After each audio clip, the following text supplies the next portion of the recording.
Welcome to Horizonte, a show that takes a look at current issues through a Hispanic lens. I'm your host, Catherine Anaya.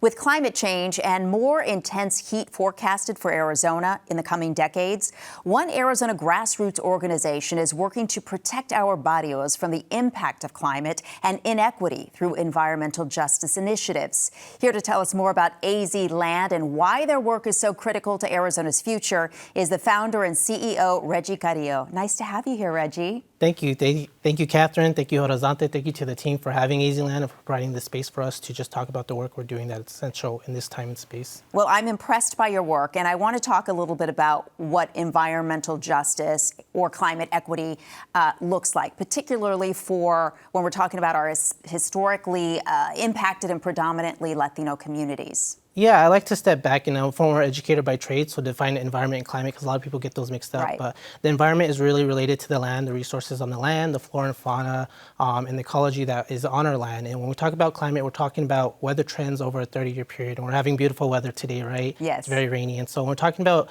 just adding justice to that, we're really talking about including people that have been historically impacted, traumatized by racist policy making, to be honest, by bank redlining, by segregation. And we're really talking about how those poor decisions have impacted and manifested in the environment, natural and man-made. And when I envision justice, we're talking about a just transition where we are including everybody to build a more sustainable, resilient community in our barrios. Well, you created this organization to educate, like you said, to create and implement solutions for a future that is also racially just. What is environmental racism and the patterns that you believe exist? Yeah, environmental racism is referring to that past policy, that past history of traumatizing a community, of bad decision making, of what I'll say systemic racism, and a term that I will give viewers some homework as an educator. Look up is Sunbelt apartheid. It's the ways that, again, institutional decision making has impacted and harmed our communities 50, 20 years ago, presently, and going into the future. And some patterns you can see is BIPOC communities are affected the most, communities that are predominantly Black, African American, Latinx. And you can see that we live in high industrialized areas. We live in areas that have low walkability scores, lower life expectancies. And some tools you can look at are the TRI, Toxic Release Inventory. I alone, in my community in 85004, there's 20 high hazard census tracts along the central city, south and west corridors. These are areas that are generating, emitting, but they're also tasked with managing these chemicals that are being released into our atmosphere. And another one you can do to measure climate risk is the National Risk Index, and that speaks to that gauges our climate risk in our communities and how well, or mostly how poor we'll do during extreme weather events. You're so knowledgeable and so good about educating. Talk to me a little bit about your story and how you were inspired to do this work, a little bit of your backstory. Yeah, my foray into this work started much earlier than I thought. I thought it started in college, but actually truly started when I was a child. I grew up in the barrios of Almiraj, Arizona. I was fortunate to have a two-parent income household, grow up in a two-parent income household, and I credit my dad for my love of the environment, of the Sonoran Desert. He took us hiking, fishing, camping. He's the one who built me up with the knowledge to be familiar with our desert terrain, our Arizona terrain as I know it.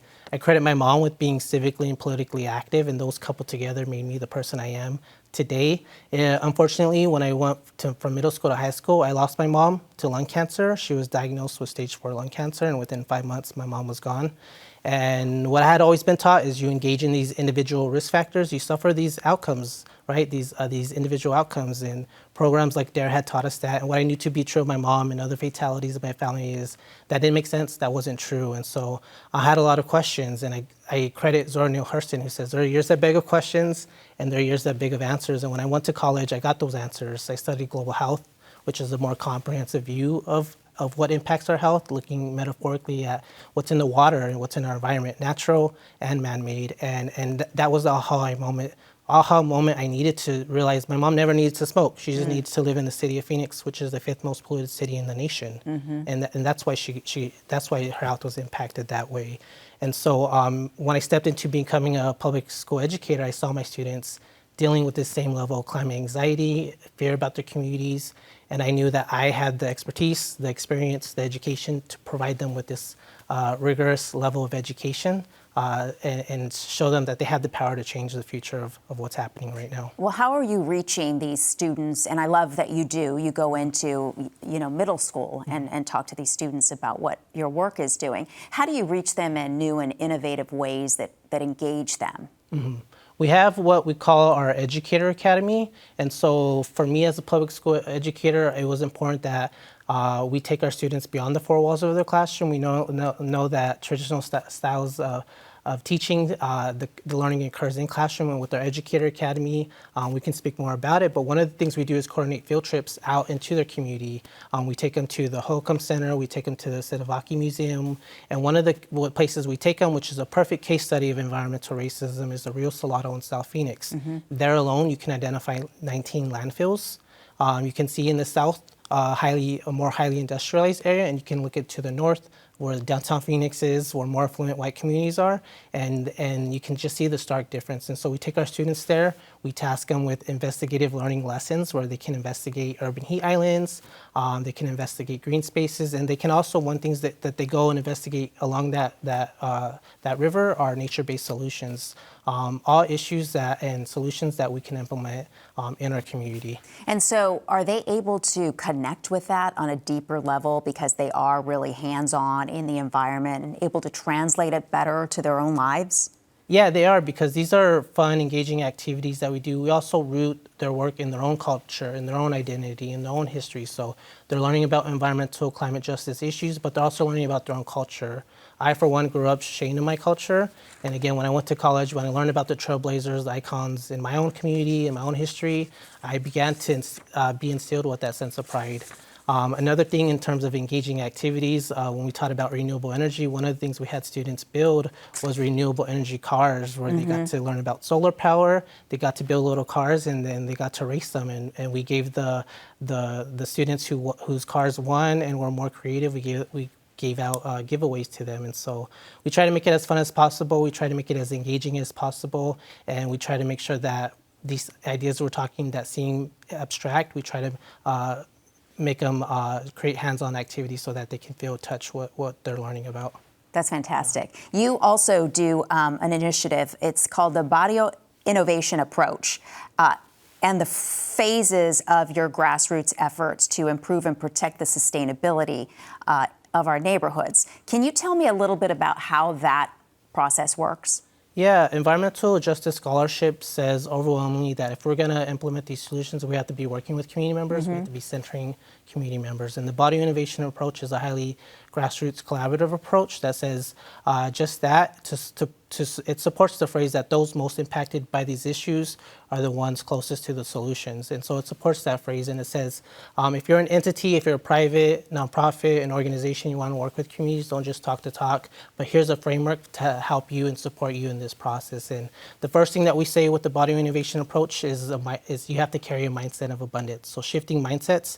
And that's to say to the viewers, when we're talking about the crisis, all the solutions that we need, that they exist already. They're in our barrios, they're in our nanas, our tatas, our tias, our nieces, our nina, all of them. They have that knowledge. They're in our communities. We have the resources in our communities, but we just need to, what Body Innovation says, is invest resources, financial resources, intellectual resources, physical resources into our community to support and create spaces where our community can come together and scale those innovations up. So again, Body Innovation says that those most impacted are closest to the solutions. They have the solutions. We just need to be supporting them. And lastly, it says that when we do that, we can create customizable solutions with those community members. What's going to work in South Phoenix is not going to work in Almiraj. It's not going to work in another city, right? We need customizable solutions.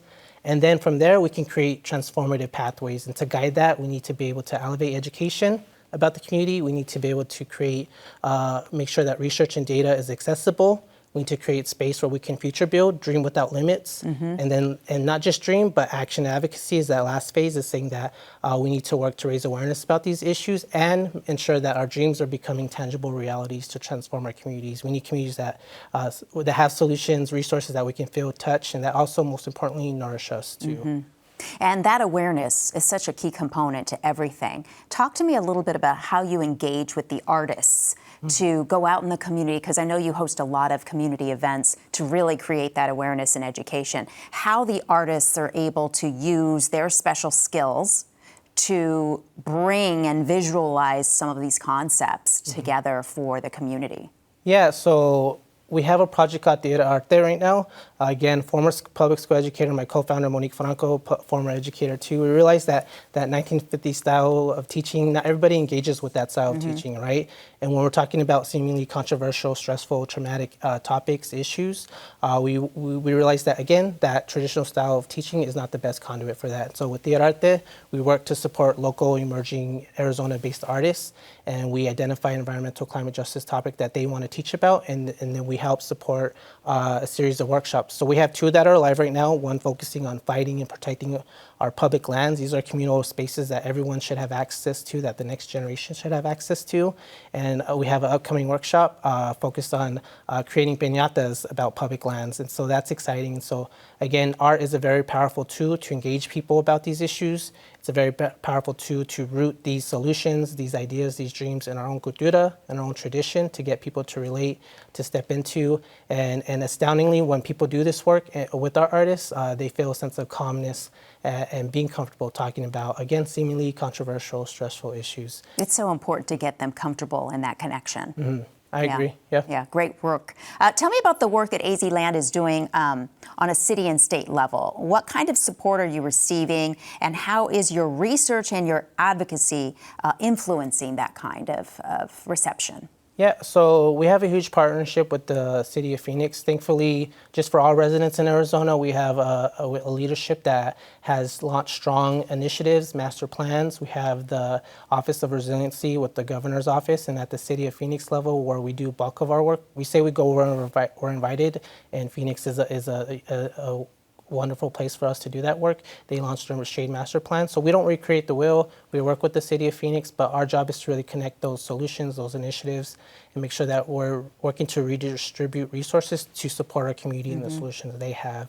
And so one of the projects we're working on that we just closed out, and people can go see it, is called Sombra, Experiments in Shade. We created an artistic temporary shade structure that's at Steel Indian School Park to center a return to indigenous knowledge. Right? Indigenous people have been living on this land since time immemorial, and when we return back to indigenous knowledge, center indigenous innovation and brilliance, that is the knowledge that we need to help navigate us out of that climate crisis. It's made with adobe bricks, right? It's impressive. Return back to earth engineering, made with corn husk, again, rooting our solutions in our own cultura, and then made with recycled plastic materials. A reminder that these materials are on our earth forever. How can we repurpose them? And so that has been a huge support with the city of Phoenix funding that, helping us with workshops, marketing, everything, to raise awareness about urban heat islands, intensifying heat that impacts BIPOC communities. Yeah, so impressive, the work that you're doing. Where would you like to see us in 10 to 15 years? What kind of change would you like to see?